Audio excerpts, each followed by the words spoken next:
Bismillahirrahmanirrahim. Terkait kajian akhlak atau nasihat-nasihat tentang akhlak secara bahasa atau secara linguistik dari segi kosakata, akhlak itu kata jamak. Jadi kalau orang baik secara fisik, orang Arab bilang kholqon, secara fisik. Kalau secara moral, orang Arab bilang khuluq atau akhlak. Lalu urgensinya dengan kita sebagai bangsa, sebagai umat Islam atau sebagai manusia, itu beberapa nabi, di antara pujian Allah kepada para nabi adalah karena kebaikan akhlaknya. Lalu kebaikan akhlak ini punya urgensi dalam agama jika akhlak itu benar secara hukum, secara halal haram. Ini yang jarang orang mengingatkan. Jadi misalnya begini, senyum itu sunat, itu baik gitu. Oke, kita sepakat senyum itu sunat. Tapi para penipu itu juga senyum, karena kalau tidak senyum itu tidak bisa nipu gitu. Mungkin wanita nakal ya juga senyum. Orang-orang bisnis yang bodong biasanya cara ngerayu juga pakai senyum. Maka senyum ini berstatus nilai ibadah setelah kepastian target itu halal atau dalam konteks sesuatu yang disahkan agama. Sekali ndak, maka yang menjadi tidak halal. Ya, tadi senyumnya orang yang mau nipu, senyumnya lembaga-lembaga atau apa yang bodong atau apa sajalah. Nah, ini yang jarang orang mengkaji. Maka sebelum mengkaji tentang akhlak itu penting, itu dikaji dulu status halal haramnya. Ya kayak tadi misalnya senyum itu sunat, senyum itu ibadah, kata Rasulullah tasaddaku walau bitalqati wajhin, bersedekahlah meskipun hanya dengan senyum. Itu setelah ada kepastian status apa? Halal. Tapi jika orang itu mau nipu itu juga pasti senyum. Orang yang mau menggoda lelaki juga pasti senyum. Lelaki yang goda perempuan juga senyum. Dan kadang konteksnya tidak dalam hal-hal yang dibenarkan syarat. Sehingga kepastian halal haram ini nomor satu. Terus kedua, akhlak ini yang menurut disiplin fikih, memang agak jelimet ya, tapi nanti Anda mudah memahami. Akhlak, misalnya ekspresi senyum atau ceria, itu dianggap sunat. Kalau dalam fikih dianggap sunat. Sunat itu ya tidak sampai wajib. Tapi ada konteks tertentu yang sunat ini menjadi wajib. Misalnya kita sebagai dai ya, sebagai ustadz itu, orang-orang yang nakal ini bawaannya senyum, ramah. Tapi kita yang ustadz ini bawaannya merengut, cemberut. Sehingga kecenderungan orang itu ngidolakan yang nakal. Nah ini penting saya jelaskan supaya orang itu bicara akhlak. Akhlak itu tadi saya katakan, senyum itu baik, ramah itu baik. Tapi setelah status hukumnya itu halal gitu, ya. Jadi kalau sebelum status hukum itu halal, ini ya ramahnya menjadi tidak baik. Misalnya kamu punya istri cantik, kemudian dia ramah sama lelaki siapapun, kamu kan pusing. Terus alasannya ramah itu baik. Makanya di Quran diingatkan fala takhdu'na bil qawli fayatma'alladzi fi qalbihi marad. Orang-orang solihah, orang-orang yang afifah, wanita-wanita terhormat, jangan terlalu ramah sama lelaki lain, karena lelaki lain yang kamu ramahin, kalau kebetulan dia ada orang baik, pikiran ramah kamu ini ditafsirkan yang macam-macam. Nah, jadi ini karena saya sebagai kiai memang menekuni fikih, sehingga sebelum bicara jauh tentang hukum moral, itu pastikan dulu status halal haramnya. Baru ada numpang hukum akhlak. Sodako juga gitu, banyak orang dermawan itu, ternyata nyuwun sewu memang uang korupsi sehingga mudah ngasih orang banyak. Pas uangnya sendiri ternyata berat. Ini belum bisa dikatakan sodako karena bawaannya dermawan, karena nggak uang saya saja. Jadi kepastian hukum ini harus ada dulu.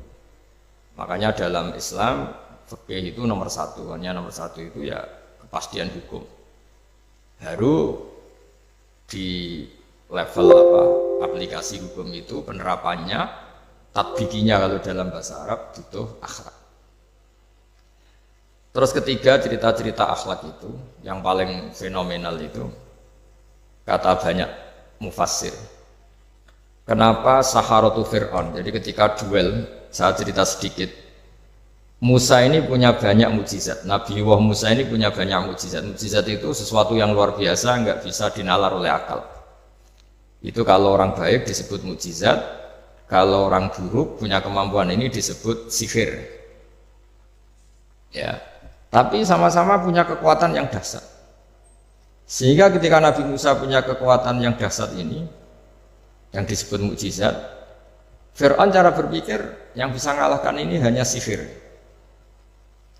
Dipanggillah ahli sihir yang profesional, yang top lah. Dan mulai dulu itu wong ya seneng duit gitu. Jadi ahli sihir yang mau datang tapi berani berapa gitu. Jadi itu sudah mulai dulu. Jadi sekunane kuno itu transaksinya itu ya harus berani berapa. Fir'aun katanya innakum idzal laminal muqarrabin. Kamu tak jamin menjadi orang dekat saya. Jadi mulai dulu kalau dukung itu ya harus dapat jatah gitu. Jadi jatah orang dekat, entah dulu itu apa menteri atau apa tidak tahu, tapi mulai dulu ya sudah gitu. Kata Fir'aun oke. Akhirnya pertarungan itu mau dimulai. Lah uniknya ketika mau dimulai itu Saharoh ini ahli sihir yang bawaan Fir'aun tadi, sewaan tadi, bayaran. Itu di luar dugaan Mas Andri itu malah sopan sama Nabi Musa. Ditonton orang banyak padahal. Ditonton orang banyak karena Fir'aun tuh ingin Nabi Musa itu kalah. Musa kalau dia manggil. Tapi di luar dugaan itu para ahli sihir itu entah saking wibahnya Nabi Musa itu, jenengan dulu apa saya dulu? Monggo jenengan dulu apa saya dulu? Imma antulkiyah wa imma anahnul mulkin. Monggo jenengan dulu atau kita dulu. Jadi harusnya secara teori tarung itu semakin menteror atau ada gebrakan yang mengagetkan ini kan lebih mudah mengalahkan Musa. Tapi enggak, malah Musa ditanya, wahai Musa, imma antulqiyah wa imma anahnul mulkin. Monggo jenengan dulu atau kita dulu. Nabi Musa juga membalas yang sopan, enggak, kalian dulu saja. Nah itu kata para ahli tafsir, barokahnya akhlak yang dilakukan Saharatu Fir'aun ini, al-qawwa fi qulubihim al-iman. Allah saat itu juga memberi iman. Jadi barokahnya sopan sama Nabi siapa? Musa. Jadi barokah akhlak paling fenomenal dalam dunia tafsir adalah ketika Saharatu Fir'aun mendapat berkahnya adab, berkahnya akhlak sampai iman. Sehingga kalau dalam khazanah-khazanah Islam, amal yang paling mudah diterima Allah itu diantaranya satu itu akhlak, dua sedekah. Dalam cerita-cerita kitab yang saya pelajari, sedekah juga gitu. Ada orang itu saking bejatnya, dia seorang kaya raya. Itu saking bejatnya itu cara berpikir itu menurut dia ya rasional, tapi ngawur sekali. Dia punya putri cantik gitu. Ya tentu dia yang rawat. Terus dia ngenangan itu, wong anakku ayu dirabi wong liya. Walhasil itu dia punya rencana menikahi anaknya sendiri. Itu kan sebejat-bejatnya orang. Dan dia cara berpikir itu begitu, memang namanya orang Majusi, tidak beragama. Tapi ketika dia, banyak ulama yang bilang namanya orang ini Bahrom. Tapi siapapun namanya itu, cerita ini populer di literasi, di khazanah-khazanah atau di referensi kita. Pas malam pertama mau menggauli putrinya, ada janda sepuh itu notok pintunya ya, supaya dikasih sedekah. Itu anehnya dia itu tergerak untuk memberi. Ketika mau memberi, si janda ini berubah pikiran, saya ini muslimah kok minta orang kafir. Tidak jadi minta, tapi lari ketika dikejar. Setelah di rumah melihat anak-anaknya itu menangis, Mas Andri, kembali lagi minta. Setelah mau dikasih, lari lagi sampai 3 kali. Singkat cerita si Bahrom ini lalu tetap ke rumahnya dan ternyata mendengar anak-anak menangis karena kelaparan. Dia tergerak hatinya Ya, dia tergerak hatinya itu membawa cara Indonesia, membawa beras sendiri, membawa roti sendiri, semua keperluan itu dicukupin, dibawa sendiri, diantarkan. Dan uniknya saat itu juga dia berpikir waras langsung, nggak ingin lagi menggauli anaknya, nggak ingin lagi. Jadi barokahnya sodako itu dilakukan orang kafir, itu langsung ada berkah.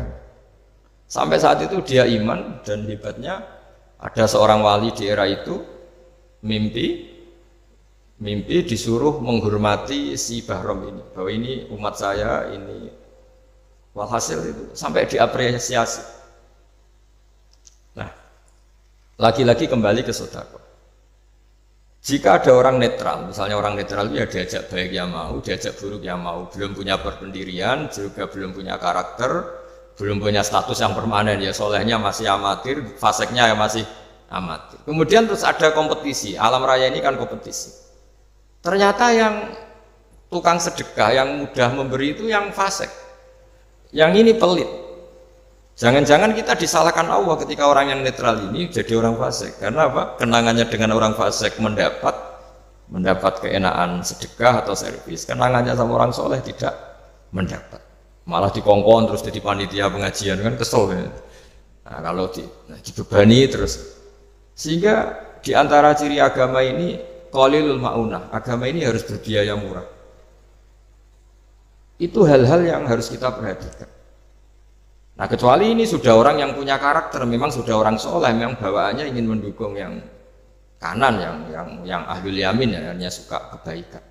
Ini kan kita bicara orang yang belum punya karakter. Kalau yang soleh kan karuan, dirayu yang ini sudah ada mau, meskipun yang ini ngel-ngelo terus tetap nggak masalah yang kanan ini.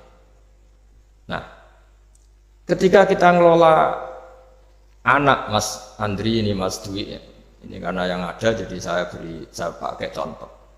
Saya punya kenangan dalam hal ini itu sangat miris. Ada orang sepuh soleh, cerita anaknya itu sekarang kerja di Jakarta tidak sholat, padahal itu ya orang soleh, orang baik. Dan dia kenapa datang ke saya? Karena minta maaf dulu pernah dengan tanda ketik pernah menyalahkan bapak saya, menyalahkan kiai-kiai yang lunak. Bapak saya dulu ya di dalam ada TV, ada sepeda motor, ya umumnya orang. Ternyata kasusnya itu sederhana Mas Andri. Anaknya kiai ini, orang soleh, itu karena saking ketatnya itu di rumah nggak ada TV, juga nggak ada motor. Sehingga kenangan pertama lihat TV ya diservis orang yang nyuwun sewu tidak sholat. Kenangan pertama pakai motor ya dipinjemin orang yang nggak sholat. Sehingga bawaannya dia punya utang jasa sama orang yang tidak baik lah gitu. Akhirnya ini nggak jadi idola, orang tuanya meskipun soleh nggak jadi idola. Dan orang tuanya itu nggak punya TV supaya waktunya nggak habis untuk nonton TV, nggak punya motor biar nggak keluyuran. Niatnya baik, sangat baik. Tapi karena terus ini tuh tadi kembali ke tadi al insan abdul ihsan, manusia itu budaknya kebaikan. Kenangannya lihat TV ya sama orang yang nggak bener ini. Kenangannya pakai motor ya pakai. Akhirnya ikut merantau ini ke Jakarta. Singkat cerita terus akhirnya dia katut temannya enggak sholat. Nah, ini yang di sini jika kamu mengelola agama ini secara tidak simpatik, lanfaddu min khaliq, pasti orang itu bubar. Nah, singkat cerita terus karena dia mungkin orang soleh ya tetap doanya didengar Allah. Dia nangis-nangis berdoa di depan Allah terus minta maaf sama kiai-kiai yang pernah disalahkan, yang terlalu longgar sama anaknya. Karena bapak saya termasuk orang yang longgar, Mbah Mun saya tahu di dalamnya ya ada TV, ada motor, umumnya anaknya difasilitasi. Lalu anaknya itu terus diparingi Allah tobat kembali, terus dia menservis anaknya dengan umumnya orang. Jadi yang bahaya itu bukan tidak ada TV-nya, tapi kenangan pertama tahu TV ini. Bagi anak yang nggak pernah lihat TV itu kan diberi hak lihat TV itu spesial, sama bagi anak yang sama sekali nggak ada motor itu kan dikasih pinjaman motor itu kan spesial.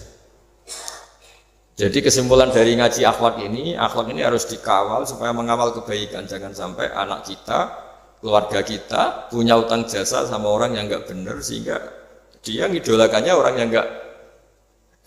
Ya tadi misalnya kadang-kadang orang nggak benar itu ketemu temannya, ayo ngopi-ngopi, beres. Yang ini kita sebagai orang tuanya mau ngopi saja tanya, jam segini kok ngopi? Apa saja salah. Jadi bawaannya di rumah disalahin, bawaannya di luar dibebasin. Akhirnya kenangannya kan ini buruk. Ini hal-hal seperti ini yang kita harus hati-hatilah menolak kebenaran. Makanya ada cerita di kitab Risalah Qusyariyah juga diulang lagi di Ihya. Ada orang Majusi, ya bayangkan dulu tuh kan padang pasir, di jalan nggak ada air, juga nggak ada warung, Mas Andri, juga nggak ada ATM. Jadi bayangkan dulu. Jadi cerita ini harus dibayangkan dulu. Kalau sekarang kan nggak kebayang ada orang kelaparan di perjalanan. Makanya dulu tuh hukumnya ekstrim. Siapa yang iman billah wal yaumil akhir harus memuliakan tamunya. Dulu itu ukuran memuliakan tamu itu nomor satu ya dikasih makan. Sehingga kalau ada tamu dari jauh, Nabi itu kalau nggak bisa ngasih makan dilelang. Siapa sahabatku yang bisa ngasih makan? Karena orang itu sekali bertamu ya memang kelaparan betul. Perjalanan 2 hari nggak ada warung, nggak ada ATM, nggak bisa mampir ke kantor cabang minta fasilitas kan nggak bisa. Kalau pejabat kan bisa dari Jakarta mampir Semarang mampir Kragen. Singkat cerita dilelang sama Nabi. Siapa yang bisa? Masyhur kan cerita itu, ada orang yang sebetulnya miskin, saya ya Rasulullah, ternyata yang dikasihkan itu makanan jatah apa?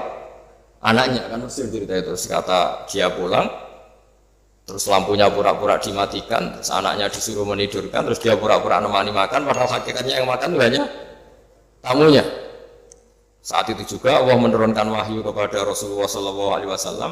Allah memuji perilaku sahabat ini karena bisa ngasih makan. Jadi dulu itu yang namanya tamu itu kalau nggak dihormati taruhannya nggak iman, karena nasibnya sampai seperti ini karena dulu seperti itu. Nah kembali lagi ke cerita tadi. Tamu apa makanan atau tamu atau apa saja lah, itu servis sosial ini nomor satu. Kalau enggak, seorang lagi ya, kalau enggak itu ya orang terus enggak simpati. Nah, sehingga karena taruhannya seperti itu sampai Allah lewat apa binaan kekasihnya, maka na yu'minu billahi wal yaumil akhir falyukrim dhaif. Sehingga tidak suatu saat Nabi Ibrahim itu punya tamu, orangnya Majusi. Majusi itu enggak mukmin. Majusi itu lebih buruk ketimbang Yahudi, lebih buruk ketimbang Nasrani karena ada ahli kitab sama sekali. Kalau di Quran kan dibedakan, ada kafir ahli kitab yang masih percaya Tuhan, yaitu Yahudi Nasrani, ada yang sama sekali sudah tidak percaya Tuhan. Itu Majusi, nggak punya kitab. Orang Majusi datang ke Nabi Ibrahim karena beliau terkenal Abu Duyuf, bapak dari segala tamu. Beliau itu nggak mau makan kecuali bareng tamu, bareng anak yatim, saking solehnya Nabi Ibrahim. Saya ulang lagi, bayangkan dulu, memang makan itu luar biasa. Sekarang kan biasa karena tamu sudah makan dulu di warung, nginepnya di hotel, malah kadang disuguhi udah pati makan karena nggak selera, ribet malah tamu sekarang. Malah komplain bila ribet. Nabi Ibrahim itu ketika orang itu kelaparan, ya Ibrahim karena dia nggak mukmin ya, manggilnya jangkar. Tolong hari ini saya kasih makan. Enggak, hatta tu'mina, sehingga kamu iman. Singkat cerita orang ini frustasi karena ini tokoh. Nabi Ibrahim itu tokoh besar Muslim ya tentu. Akhirnya dia putus asa. Putus asa terus sudah walla itu sudah balik kanan, sudah ngelunyur saja meninggalkan Ibrahim karena sudah putus asa lah. Saya Majusi, dia Nabi, dia tokoh Islam, pasti tidak ngasih makan. Apa yang terjadi?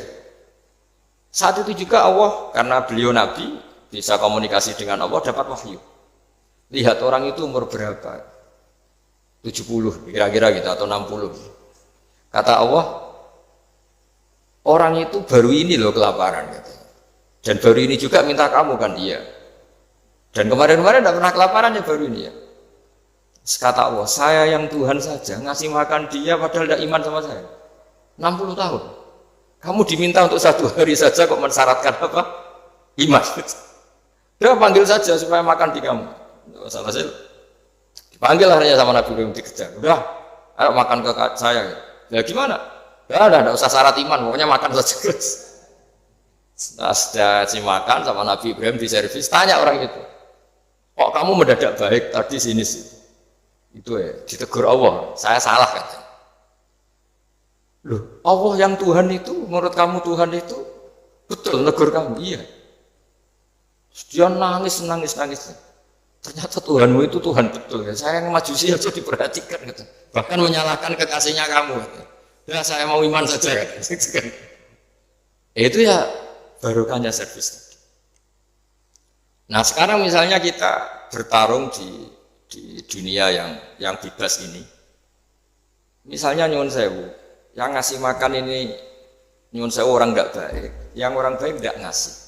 Pasti utang jasanya orang ini sama yang nggak baik. Karena kenanya sama orang baik itu udah baik. Nah ini yang dimaksud walaupun tafadzun ghalidhal qalbi lan faddu min khaliq. Kalau orang mengelola Islam dengan cara yang kurang baik, maka akan melahirkan orang lari. Karena tadi al-insan abdul es. Jadi cerita yang ringan-ringan di sekeliling kita juga seperti itu. Bapak-bapak itu ngopi di rumah itu ya rasanya kopi sama. Itu gara-gara tidak nyaman ya cara bujune semarah kan gitu cara nyugoi. Di warung senyum. Akhirnya milih di warung. Karena di warung dapat senyum, di rumah dapat. Ya sudah. Semuanya semua proses sosial itu seperti itu. Nah mau saya di sini bayangkan itu anak kita kenangannya dengan kita, dengan bapaknya, dengan ibunya ini kurang baik, kenangannya di luar baik, sehingga anak kita cenderung tidak mengidolakan kita, meninggalkan kita. Jadi menurut saya belajar akhlak paling pokok adalah kaitannya dengan kepentingan anak-anak kita. Saya bukan niat sombong ya, saya itu alhamdulillah sampai sekarang masih sering mandikan anak saya, jalan-jalan sama anak saya. Hak-haknya. Bahkan saya ini punya ajaran yang agak unik. Tapi istri saya sudah menerima dulu ya sempat janggal-janggal untuk sekali sekarang sudah menerima. Saya punya anak yang biasa ikut adik saya di Fuad itu masih kelas 2 SD. Mulai kelas 1 SD, mulai kelas 2 saya bilang kalau kamu ingin jajan, bapak pas tidur bangunkan. Padahal anak saya itu punya santri, punya banyak yang bantu. Dulu istri saya protes, itu kan melatih anak nggak sopan karena bangunkan orang tua. Enggak, kata saya, sopan itu nomor 2, nomor 1 itu hukum. Terus saya beri penjelasan. Yang paling berhak atau yang paling boleh dingel-ngelno anak, dingel-ngelno anak itu ya diganggu anak, itu ya orang tuanya. Masa anak mau jajan yang harus ribet pembantu, mana anak mau jajan yang harus ribet orang, yang paling boleh diganggu oleh anaknya ya orang tuanya. Itu hukum, kata saya. Akhlak nomor 2. Sehingga barokahnya hukum itu, saya ulang lagi, barokahnya hukum itu, kalau anak ini terpaksa pembantu itu pas lalai, kita tidak nyalahkan, kan kewajibannya di kita. Akhirnya kita menjadi tahu, baru istri menjadi tahu, yang paling berhak diganggu anak ya orang, itu hukum. Nah akhlak itu baru nomor 2, ganggu itu ya dikira-kira lah pas bangun atau pas rileks. Tapi itu nomor 2, itu namanya moral. Moral itu sunat. Tapi kalau hukum itu nomor 1. Sehingga akhirnya orang tua, anak ini senang. Betapa baiknya orang tua kita, pas tidur saja dibangunin mau, demi kepentingan dia. Akhirnya anak ini punya kenangan baik sama orang tua. Pas tidur saja bapak diajak mau. Apalagi pas happy. Nah karena kenangannya baik, ya idolanya orang tuanya. Ketika idolanya orang tuanya dan kita orang baik, mau ngajak sholat ya gampang, mau ngajak ngaji ya. Bayangkan kalau kenangannya dia dimintai uang nggak boleh, bentak, salah jam kayak atau salah jadwal atau apa, salah momentum, masa anak kecil diwalate salah, pakai momentum pakai apa? Nah, ketika kita ngangkon belajar sudah susah karena kenangannya enggak baik. Jadi kunci daripada ini makanya saya bilang berkali-kali. Oke, kita belajar akhlak, belajar moral, tapi nomor 1 itu hukum. Saya ulang lagi hukum. Karena agama ini ciri khasnya itu hukum. Hukum itu ketentu. Jadi aturan Islam itu detail. Misalnya saya belum haji. Ya sudah, sebagian harta saya jatah untuk haji itu sudah tidak milik saya, harus dianggap miliknya haji. Sehingga kalau saya meninggal setiap saat, yang boleh diwaris oleh anak cucu saya hanya yang melebihi dari biaya haji. Makanya di Indonesia disebut gaji amanat. Gaji amanat itu orang yang sebetulnya sudah mampu haji tapi tidak cover haji. Itu kalau sudah meninggal harus ada jatah haji yang dianggarkan untuk haji apa? Amanat. Baru sisanya boleh diwaris. Karena ini hukum. Nah nanti di akhirat juga Allah pakai hukum. Kalau ada anak nggak sholat, yang pertama disalahkan orang tuanya. Kenapa ini tidak sholat? Semua kesalahan anak-anak kita adalah dibebankan ke ya, jadi saya mohon cerita-cerita akhlak ini Jangan sampai hanya nyuwun sewu moral dengan arti kenyamanan sosial, tapi kembalikan ke Allah dan apa? Rasul. Sehingga ini yang terakhir saya cerita hadis yang populer sekali. Ada 3 hadis yang populer dan ini sampean semua pasti hafal. Maka na yu'minu billahi wal yaumil akhir fal yukrim jarahu. Terus ada yang fal yukrim dhaifahu. Terus yang ketiga fal yakul khairan aw liyasmut. Berkata baik atau kalau nggak bisa berkata baik ya apa dia. Nah, itu uniknya Islam itu apa Mas Dwi? Uniknya Islam itu tidak pernah membolehkan umatnya terdikte oleh sosial Mas Andri, nggak boleh. Tapi hanya terdikte oleh ketentuan Allah dan Rasul. Jadi Allah cara ngendikan, kalau kamu iman kepada Allah dan Rasul, iman kepada Allah artinya apa? Allah memerintahkan kita berbuat baik sama tetangga, sama tamu. Maka lakukan itu. Sekali tidak demi Allah dan Rasul, berarti Anda didikte oleh hukum sosial. Kalau tetangga baik ya kita baik, kalau dia buruk ya kita ikut buruk. Itu artinya apa? Kita tidak didikte oleh hukum Allah dan Rasul, tapi didikte oleh hukum apa? Sosial. Islam itu agama yang hubungannya manusia itu dengan Allah, bukan dengan sosial.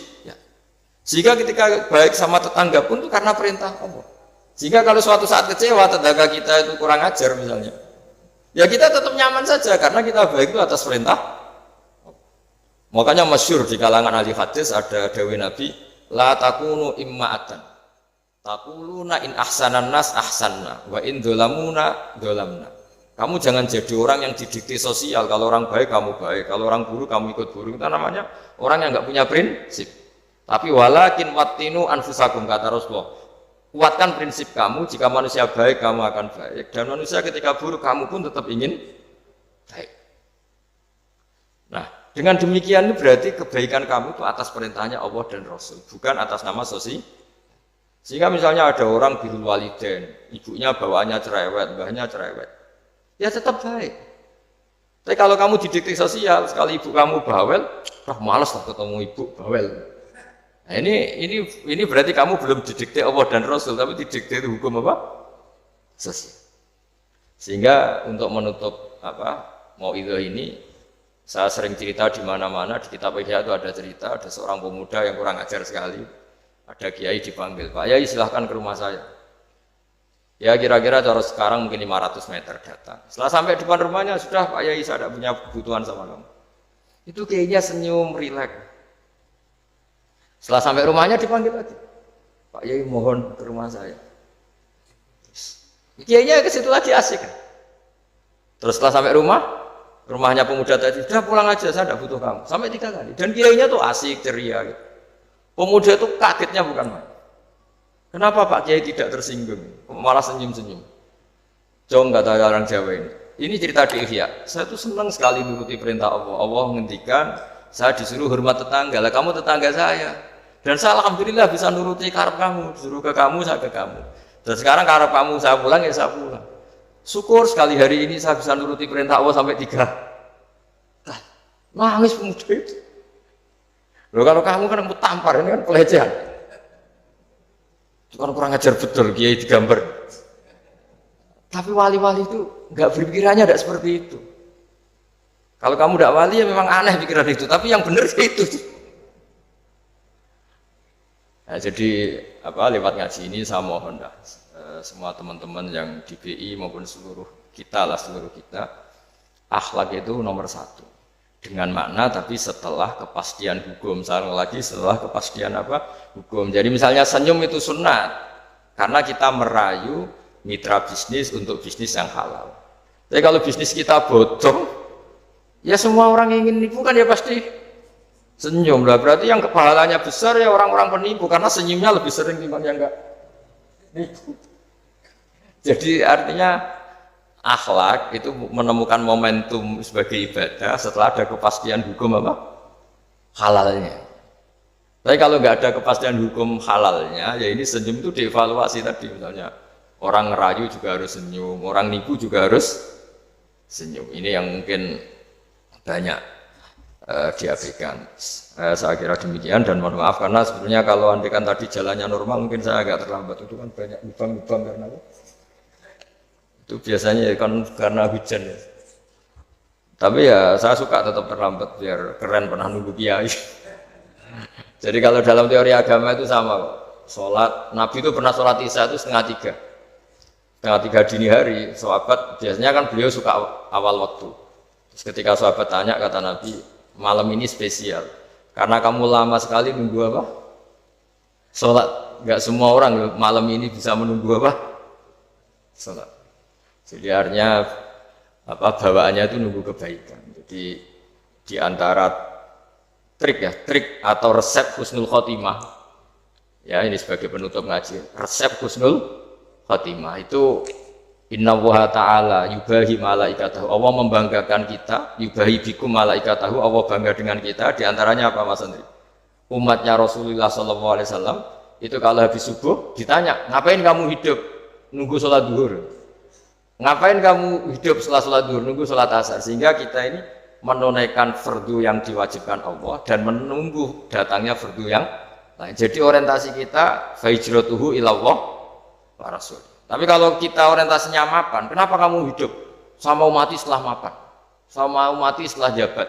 Ini kan berarti perjalanan kamu ilat dunia, orientasi kamu dunia. Faman kana hijratu ilat dunia aw imra'atin yang kihuwa fahijratuhu ila ma hajara ilaih. Tapi kalau kamu niatnya, kenapa kamu berani hidup? Supaya bisa sholat, supaya bisa ibadah. Berarti perjalanan kamu hanya menuju Allah dan jadi sehingga diantara alamat husnul khotimah adalah orang setiap sudah melakukan satu kebaikan berani hidup karena berharap bisa melakukan kebaikan yang lain. Jadi dari satu kebaikan rutenya menuju kebaikan yang lain. Ya saya kira demikian dan mohon maaf. Assalamualaikum warahmatullahi wabarakatuh.